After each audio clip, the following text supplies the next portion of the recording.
If you look at the numbers behind incontinence in women, it's hard to believe just how big an issue it is.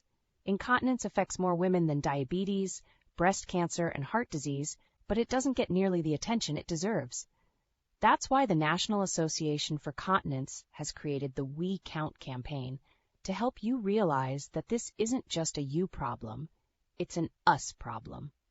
There are treatments available right now that can make a real difference in your life, and we invite you to take action today. Visit nafc.org/we-count for essential facts, insights, and resources on stress and urge incontinence, overactive bladder, menopause-related leakage, and more. That's nafc.org/we-count to learn more and discover that there truly is strength in numbers.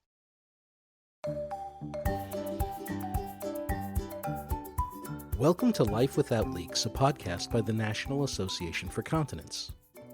NAFC is America's leading advocate for people with bladder and bowel conditions, with resources, connections to doctors, and a welcoming community of patients, physicians, and caregivers, all available at nafc.org. Welcome back to another episode of Life Without Leaks. I'm Bruce Cassover, and joining us, as always, is Sarah Jenkins, the Executive Director for the National Association for Continence. Welcome, Sarah. Thanks, Bruce. It's great to be here. Yeah, today's guest is Dr. Jeffrey Frankel. He is an accomplished medical advisor, really known for expertise in urology. He's involved with the University of Washington and the Baylor College of Medicine Department of Urology. He's had participation in multiple research protocols and clinical trials as a medical director, and really brings 4 decades of direct patient care experience and leadership. And we're really excited to have him with us today because we're going to be talking about a couple of topics, particularly related to overactive bladder. So welcome, Dr. Frankel. Thank you for joining us today. Thank you very much for having me and giving me the opportunity to communicate this important condition. So tell us a little bit about yourself. How did we get to be talking now, and how did you come to enter this field? Well, as a urologist, bladder problems are kind of a key component of our practice, and we are a surgical and lots of medical opportunities to help patients in the office. And I've done a lot of research with some of the medications and some of the protocols that treat this condition specifically. So probably over the last 10 years, even longer, have been engaged in teaching this to both physicians, nurse practitioners, all sorts of providers, and also had some patient forums.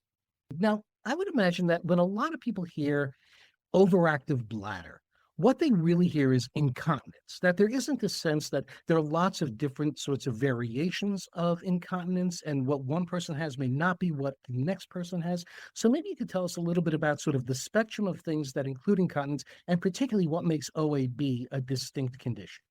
Sure, I think that is very important because when the patient's trying to assess themselves, they need to understand how the body normally functions. And the core component of overactive bladder is urgency.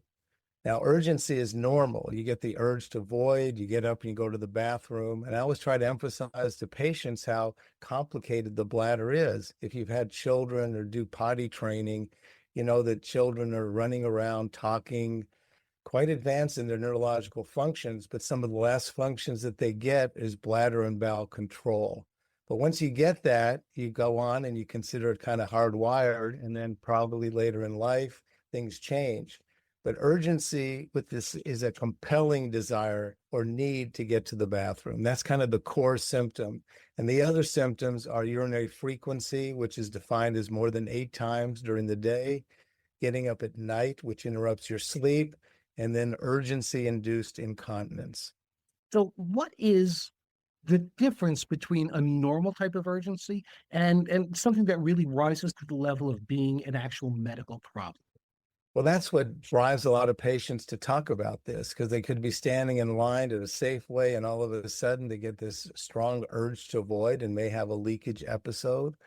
It starts disrupting people's function. They get anxious about thinking about where the bathroom is because they have to get there quickly. They may be in a business meeting. They may not be able to stay for the meeting because they have to get up and void. So if it's on your mind that you might have to go to the bathroom, it really interrupts your life. Whereas everyone gets the urge to void. If we didn't, we'd have retention problems. But I did want to go back a little bit to your question about incontinence, because it is important to differentiate the urge incontinence from what a lot of women have, which is stress incontinence, where they leak when they cough or sneeze or laugh. And that's a different type of incontinence, and that's which is associated with the need to void. If I have bouts of urgency and I really feel like, I have that sense that I have to go now, it is disruptive. Is that something that's often accompanied by leakage, or even without leakage, is it still a urological condition? Is it still overactive bladder? Oh, absolutely. We have overactive bladder that's wet and dry, basically. So a lot of people are bothered by just having the urge to go. Yoga instructors, again, students, businessmen of all ages. If you have leakage, that maybe stimulates people to come in, but just the symptom of urgency, which interrupts your life, compels a lot of people to come in and talk about it. Okay, I think that's important. That's great. I'm glad. I'm sure that a lot of people will want to know that you don't actually have to have leakage to have a problem and to be able to seek out help for your problem. So, speaking of seeking out, when is it the right time to seek a doctor? Is it simply when it becomes something that you feel is starting to cramp your lifestyle, or are there particular markers or milestones or things that you should be looking out for that say, "Hey, now is the time"? Yeah, I mean, it's a good question, because with this diagnosis, people tend to put off going to the physician. They either think it's part of aging, or it's normal, or it's going to come and go. If you do go in and have some other symptoms, we do want to rule out some medical conditions that can cause this, such as a bladder infection. So if you have burning or if you have blood in the urine, you would want to get that assessed, because that isn't classic overactive bladder, but a lot of these symptoms I'm talking about do show up with those, conditions that require either a further workup or treatment. Okay, now I think that you hit on one of the most important points that I'd like to talk with you about, and that's the idea of embarrassment and difficulty going to decide to see a physician. So I'm going to ask you, you are a doctor, you deal with patients, you've been doing this for decades. Are you going to laugh at me? No, Um, but I understand what the question's coming from. I mean, the average patient, maybe among their friends or even in their family, they'll talk about it, but it isn't something socially that people tend to want to feel comfortable necessarily bringing up. I would imagine that the embarrassment even starts at the making the appointment in the first place, just calling an office. First of all, who should I be calling? Should I be going to my general practitioner? Should I go directly straight to a specialist? Where do you recommend I turn to initially? Yeah, I think some of the embarrassment or delays in treatment depends on the provider. I would say a family doc or general practitioner should be open to these discussions, and hopefully they take this seriously, because I've heard from patients, they bring it up and the doctor poo-poos it or says, oh, it's part of aging, or let's move on to something else, or they just don't have time because they're talking about their diabetes and hypertension. But the bladder problem, I think, should be handled generally with primary care, and hopefully the provider is interested in listening to the story, because the history and the description of what the patient's feeling is probably the most important thing. That's probably got to make you a little crazy personally, as a physician who recognizes how important this is, to hear that other doctors discount it, they don't pay attention to it, they, make patients feel like it's not worth dealing with it. I mean, you actually see doctors who are not really as diligent as they should in Oh, it's doing this. absolutely true, but I don't look down on them. I just think that the patient needs to look at their provider and see if they meet their needs, because they have a lot of different medical conditions to deal with, and they may have us interest in certain things, dementia, diabetes. I mean, it's kind of rewarding, not that I want to tell someone they have diabetes, but if they come in with overactive bladder symptoms, which can be a sign of diabetes, urinary frequency, for instance, and you do a urine analysis and see that they're spilling sugar, well, I'll send them back to the internist and say, hey, get this under control and these symptoms will resolve. So it works both ways. I do respect what they have to go through. They see a lot of different medical conditions and manage a lot of different medications. I like that idea that it's a team approach because yeah, it does make sense that yeah, just because you have symptoms doesn't mean that it's only one thing or a specific thing, that there's a range of things that could be involved. So let's say though that we are dealing with a patient whose primary issue is straightforward OAB. Can you give us an idea of what the sort of range of treatments might be presented to that patient and what their choices might be? Yes, there are quite a few things that we can do for the patient. First of all, you want to listen to the patient and see what bothers them. Why did they come in? What is their expectations as far as treatment? And then start thinking about the medical side of it, right? Like I think some people think they have a small bladder. Well, all bladders really are the same size anatomically, but functionally, it may appear that it's small because they're going more often. But you want to see what their drinking habits are. And I'm not talking about alcohol, I'm talking about just water. So many patients will come in to discuss overactive bladder and they'll be carrying a liter bottle of water with them that they set down on the desk. And then you do a urine analysis, which besides looking for infection, will look at the concentration of the urine. It's called specific gravity. And you'll find that these patients' urine is quite dilute. Because they're drinking so much water, the body is going to empty it out and they go to the bathroom more frequently. I also listen to their use of caffeine, which is not only in coffee, but a lot of carbonated sodas. And also young people particularly, take Red Bull, and a lot of these caffeinated beverages also are known to stimulate the bladder. And it's amazing how it's like the aha moment. You kind of say, oh, I'm drinking a lot of caffeinated beverages and I'm peeing a lot. There is a correlation there. And alcohol is also a bladder irritant also, isn't it? It does cause urinary frequency, sometimes just from the fluid load if it's beer, but alcohol itself, wine, does stimulate the bladder contraction. And that really is what urgency is. It's really the beginning of the bladder contraction. You learn as a child, part of potty training, to kind of suppress that contraction of the bladder muscle. That's what urgency really starts. You stop it. You go to the bathroom when it's appropriate. With patients with overactive bladder, the bladder just wants to contract and empty out, and that's what makes it more complicated and can lead to urinary leakage. Okay, that makes sense. So now I'm watching what I'm drinking and I'm trying to avoid some of those things that might contribute to my condition. Beyond that, if I still have a problem, what are some of the next steps on the treatment path? So we do try to follow guidelines, and there's been a recent update to the guidelines, and there's multiple layers of treatment. We used to go through kind of a stepwise treatment. Now kind of everything is open initially, and there's a big push for what's called shared decision making to kind of go over various options. So some of them are behavioral, such as the decrease in water, the changes in lifestyle. Then there's actual bladder training, which can be done through internet or through physical therapy or just exercises patients can do to help their bladder. And then there's pharmaceutical therapies that help relax the bladder. And then there's also non-invasive therapies that help patients control their bladder to prevent leakage. So there's really multiple options that are available. And I think it's important for the provider to start laying them out for the patient so they see what's most comfortable for them. Well, now you mentioned in particular that you've been involved with the development or the testing of some medications. So maybe you can tell us a little bit more about what medications are available and how effective they tend to be. So the history of overactive bladder medications or pharmacology goes back to what we call anticholinergic or antimuscarinic medications, without getting into neurophysiology, but the bladder has a chemical called acetylcholine that stimulates the contraction that I'm talking about. So historically, the medications came in to block that, and that's why they're called anticholinergic, because they block the receptor where this chemical hits the bladder muscle, preventing it from contracting, causing bladder relaxation.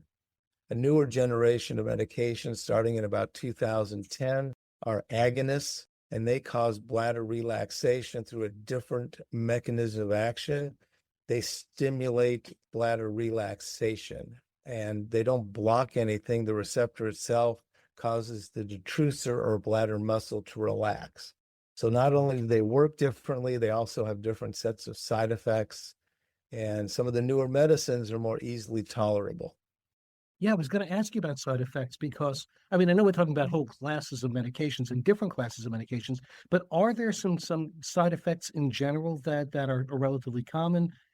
Historically, that has impeded some of the treatment for overactive bladder because the classic treatments 15, 20 years ago were like oxybutynine, Ditropan was a brand name of it. And this whole class of medications causes side effects like dry mouth, constipation, dry eyes. And so patients had trouble tolerating the recommended dosage for the bladder because there's no perfect pill. You swallow the pill and it affects other organs of the body as well. So we're still looking for stuff that's more bladder specific.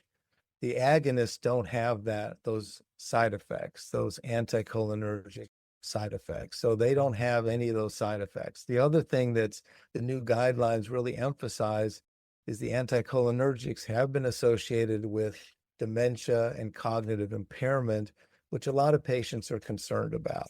So when you look at patients, particularly as we age, we want to avoid anything that influences mental capacity. Yeah, I would certainly be concerned about that.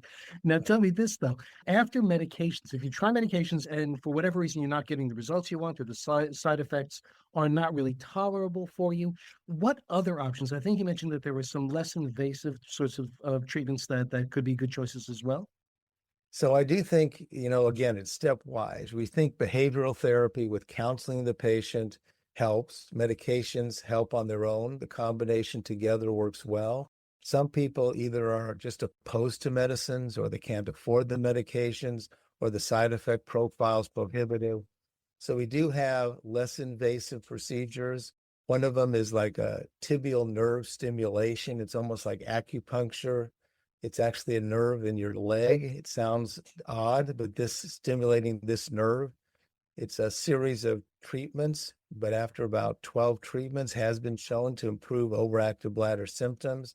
We consider that really non-invasive. And there's also, some people would say it's invasive, but Botox installation into the bladder. I know people are familiar with Botox for other indications, but it does work to relax the bladder muscle. This toxin helps relax the bladder detrusor muscle. So those are options for patients as well. And you're mentioning the tibial nerve stimulation. There's also sacral nerve stimulation, if I remember correctly. Is that Yes. something that also effective for OAB, or is that only for other sorts of treatments? No, that's a good point. So there's kind of modulation. There's newer neurotransmitters that can be placed in the patient to help with bladder and bowel function. And so these are electrodes that are permanently placed into the lower spine that are affixed to the bladder that can help patients with very intractable overactive bladder symptoms. I wouldn't say that's an early treatment, but it is for someone who's failed other therapies. I just love how much these sorts of treatments show how much of a machine the body really is, and how you can, get under the hood and do things with it that would be surprising to a layperson, but can have really good results. I love hearing that. Yes, we take a lot for granted is the bottom line. Yes. Now, if you're still having trouble at that point, are there surgeries or other sorts of treatments as well that might be worth considering? Well, there are some operations. I would say they're really frowned upon. There's ways you can actually enlarge the bladder capacity. We call it bladder augmentation, where you can actually take a piece of bowel and put it onto the bladder to increase capacity. But these are very uncommon. There are patients who unfortunately have serious neurological conditions that overactive bladder is associated with, such as Parkinson's disease, multiple sclerosis, or even children are born with severe bladder problems. So a lot of these operations are for those very difficult cases. But some people say that the installation of Botox technically would be a surgical procedure. It's simple. It's done in the office with a little scope and does require repeat therapy, just like women have for their wrinkles. You do have to do this possibly 6 months at 6 months intervals. I'm wondering, are there different treatment paths for men versus women, or do they tend to be the same sorts of offerings? You know, it's traditionally been thought of as more of a female problem, but men have this. About 15% of the men in the United States have overactive bladder. But when men come in, especially to their primary care doctor, it seems to focus on the prostate gland. And so, unfortunately, a lot of men are treated for prostate problems, which is a different treatment. But what brings them into the provider are these overactive bladder symptoms. They have less incontinence than women, but they definitely have getting up at night issues, urinary frequency issues, urinary urgency issues. And they come into the provider, but they get treated for their prostate initially. So there's some new research and new indications to really differentiate the prostate issues from the overactive bladder issues. Yeah, that's very interesting, and I can certainly appreciate why there's so much attention on the prostate. But it's good to hear that there Yeah, is your treatment approaches. it is. And I'd like to maybe elaborate on that because it can get confusing because the prostate can cause obstruction of the flow because of the way the prostate, where it sits in the urinary channel, and that can damage or influence the bladder function. But women don't have the prostate, so immediately people focus on the bladder. Whereas in men, is it the bladder or is it the prostate? And if you have a weak stream or a slow flow, it could be the prostate. But a lot of men just say, I have these symptoms that you have. And a lot of times it's the wives who say, hey, you better get treated. Women are generally more aggressive and they'll see that their partner's getting up a lot at night and say, hey, maybe it's time to get this checked. You're not the first person that we've heard who's mentioned that in so many cases it is the woman who is the one really prompting and sort of driving the search for answers in when you have a couple. So that really does sort of sound very consistent with what It's we're hearing. absolutely true. I mean, being in practice for many years, very few women will come into the office and say, my husband made the appointment for me. But you hear that from probably half the guys. So what is your advice for men who are stoic and reserved and refuse to want to get help for themselves? Any thoughts for them? Well, yeah, I think they need to understand there are treatment options. I think some men worry that maybe they have prostate cancer with some of these symptoms, which is not necessarily true. It's very usually just a bladder or prostate benign condition. And there's a lot of things we can do short of surgery. So strongly recommend for men to kind of face the reality as we age that the bladder is an organ that sometimes needs some help. Just a quick question, because I know, so many of our patients always talk about how they've waited so long to seek treatment. They're so embarrassed to talk about it and they don't bring it up to their doctor. And we talked a little bit about how they can do that, but is this something, if they don't talk to their doctor or don't start to get treatment for it, it's something that can get worse over time? Yes, that's a really important point because the bladder muscle has some potential damage that is irreversible. And so if you let things go on, the bladder muscle will lose its ability to relax, will lose its ability to expand and store urine. That's really the whole function of the bladder. It has receptors that are sensitive to the stretch. And if the bladder doesn't have the function that it has over time, things get ignored and some things are not repairable. So the problem gets more difficult with time. But it is such a common story. People delay the thing because they have other issues or they don't realize that there's treatment options available. Yeah. So the end takeaway is don't wait. No, don't wait. And it's not just leakage issues. It's these overactive, this constellation of symptoms that you should be aware of that really changes over time. And I think a lot of it depends on the patient's lifestyle and tolerance, because I see patients who have a lot of leakage and they walk in and you can smell the urine like they're wearing pads. And you ask them, do they have a problem? They say, oh, no, I don't have a problem. Then other patients are on the tennis court and they leak a few drops of urine and they want an operation on their bladder right away. So it's a very personal thing, goes back to bladder and potty training. And then over the years, people talk to their friends and are disappointed in some of the options they've heard, or people tell them they had failures and didn't, or their doctor didn't listen to them, and they'd put off getting attention. So, Dr. Frankel, as you know, this is Life Without Leaks. And one of the things we always like to do before we're done is leave our listeners with one little hint, tip, strategy, bit of advice to help them live a life without leaks. So I'm wondering if you have one you might be able to share with us today. Well, first of all, thank you for this opportunity. I think that patients, both men and women, need to understand that there is something that can be done, especially if it interrupts their lifestyle. And it may just be interrupting their classroom. It may be something that involves leaving meetings early, being unable to concentrate. We don't want you to have to miss social events because you have to have the end seat in the row and you don't feel comfortable socializing. There's lots of things that can be done which will improve not only your bladder function, but your lifestyle. Now, that is a good piece of advice. I appreciate it, and I hope that our listeners do as well. So thank you, Dr. Frankel. We really do appreciate everything you've had to share today, and look forward to hearing more from you, and hopefully the people who are out there will take action, follow your advice, and do something good for their health today. I hope so. Thank you so much.